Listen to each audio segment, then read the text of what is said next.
আল্লাহ রাব্বুল আলামিন আমাদেরকে অর্থাৎ এই শেষ নবীর উম্মতকে পূর্ববর্তী সমস্ত নবীদের থেকে ৩ টা বিষয়ে শ্রেষ্ঠত্ব দান করেছেন। ১ নাম্বার, আমাদের জামাতকে ফেরেশতাদের জামাতের সমতুল্য করা হয়েছে।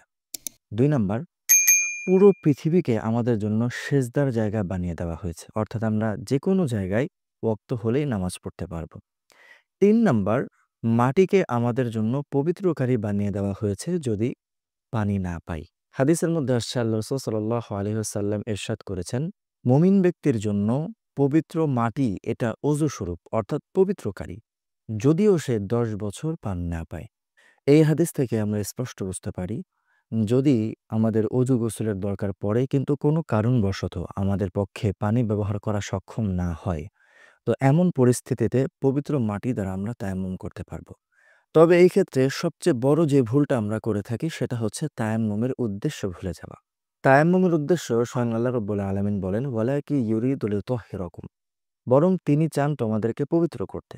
অর্থাৎ তায়াম্মুমের উদ্দেশ্য, যখন পানি ব্যবহার করা আমাদের পক্ষে সম্ভব হবে না, তখন আমরা মাটি দ্বারা তায়াম্মুম করে পবিত্রতা অর্জন করব। অলসতা প্রমোট করা এখানে তায়াম্মুমের উদ্দেশ্য না।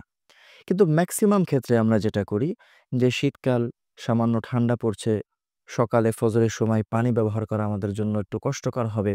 তো আমরা অলসতা করে মনে করি যে এই প্রচণ্ড ঠান্ডায় পানি ব্যবহার করলে তো সমস্যা, তাহলে আমি তায়াম্মুম করি। না, তায়াম্মুমের উদ্দেশ্য আমাদের অলসতাকে প্রমোট করা নয়, বরং শরীরী অপারগতা, শরিয়ত যেটাকে অক্ষমতা হিসাবে বিবেচনা করবে, তেমন পরিস্থিতিতে আমরা অজু গোসলের পরিবর্তে মাটি দ্বারা বা মাটি জাতীয় কোনো জিনিস দ্বারা তায়াম্মুম করতে পারবো। এটা হচ্ছে এখানে উদ্দেশ্য। সুতরাং তায়াম্মুম যদি আমাদের করতে হয় তাহলে আমাদের ২ টা বিষয় মাথায় রাখতে হবে। আমরা তায়াম্মুম তখনই করতে পারবো যখন এই ২ টার কোনো একটার আওতায় আমরা পড়ব। ১ নাম্বার, আমার কাছে পানি না থাকা। এই ব্যাপারে আল্লাহ রাব্বুল আলামিন বলেন, ফালাম তাজিদু মাআন ফাতায়াম্মামু সাইদান তাইয়্যিবা। অতঃপর যদি তোমরা মাটি না পাও তাহলে পবিত্র মাটি দ্বারা তায়াম্মুম করবে।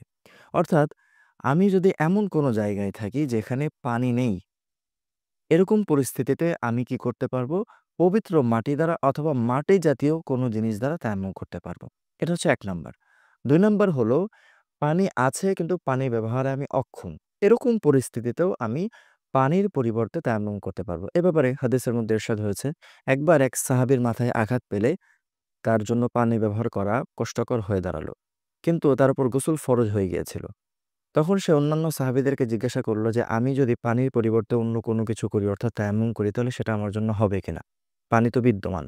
অন্যান্য সাহাবায়ে কেরাম বললেন যে, না, যেহেতু পানি আছে এবং তুমি পানি ব্যবহার করতে পারছো, শুধু মাথায় একটু সমস্যা, তাহলে তোমাকে পানিই ব্যবহার করতে হবে, তায়াম্মুম করলে চলবে না। সাহাবীদের কথা মতো ওই জখমপ্রাপ্ত, আঘাতপ্রাপ্ত সাহাবী তিনি পানি দ্বারা গোসল করলেন এবং এরপর তার মৃত্যু হয়ে গেল। এই ঘটনা যখন রাসূল পাক সাল্লাল্লাহু আলাইহি ওয়াসাল্লামের কাছে বর্ণনা করা হলো, রাসূলুল্লাহ সাল্লাল্লাহু আলাইহি ওয়াসাল্লাম প্রচণ্ড রেগে গেলেন এবং খুবই কষ্ট পেলেন এবং বললেন, যারা এই ফতোয়া দিয়েছে তারা ওই লোকটাকে হত্যা করে ফেলেছে। তারা কেন এ ব্যাপারে জিজ্ঞাসা করল না?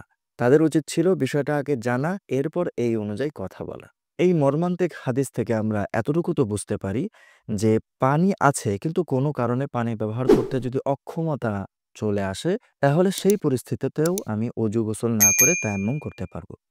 এখন সেই পরিস্থিতিটা কি, কি? এটা একটু সংক্ষেপে বলি। ১ নাম্বার হচ্ছে যে কথার কথা আমি এমন জায়গায় আছি, আমি সুস্থ কিন্তু পানিটা এমন জায়গায় আছে যে সেখান থেকে আমি পানিটা নিতে পারছি না। কথার কথা আমি একটা মাঠে আছি, সেখানে আমার এখন নামাজের ওয়াক্ত হয়েছে, আমি নামাজ পড়তে চাচ্ছি। এখন পানি তো আছে কিন্তু পুকুরে এমনভাবে আছে যে পুকুরটা অনেক নিচে, সেখান থেকে পানি তোলা সম্ভব হচ্ছে না। এটা হলো ১ নাম্বার। আরেকটা হচ্ছে যে আমি অসুস্থ। অসুস্থতার কারণে কোনো অভিজ্ঞ ডাক্তার আমাকে বলেছে যে আমি পানি ব্যবহার করতে পারবো না। এমনকি পানি গরম করেও আমি ব্যবহার করতে পারবো না। এরকম সিচুয়েশনে আমার জন্য পানি ব্যবহার না করে তায়াম্মুম করার অনুমতি আছে। আবার যদি এমন হয় যে প্রচণ্ড শীত, আমি সুস্থ সবল কিন্তু এত বেশি শীত যে আমার প্রবল ধারণা হচ্ছে যদি আমি এখন পানি ব্যবহার করি তাহলে আমার মৃত্যু পর্যন্ত হয়ে যেতে পারে। অসুস্থ তো হবই, মৃত্যু হয়ে যাওয়ার সম্ভাবনা আছে। এমন পরিস্থিতিতেও তার জন্য অজু গোসল, পানি ব্যবহার করে অজু গোসল না করে তায়াম্মুম করার অনুমতি আছে।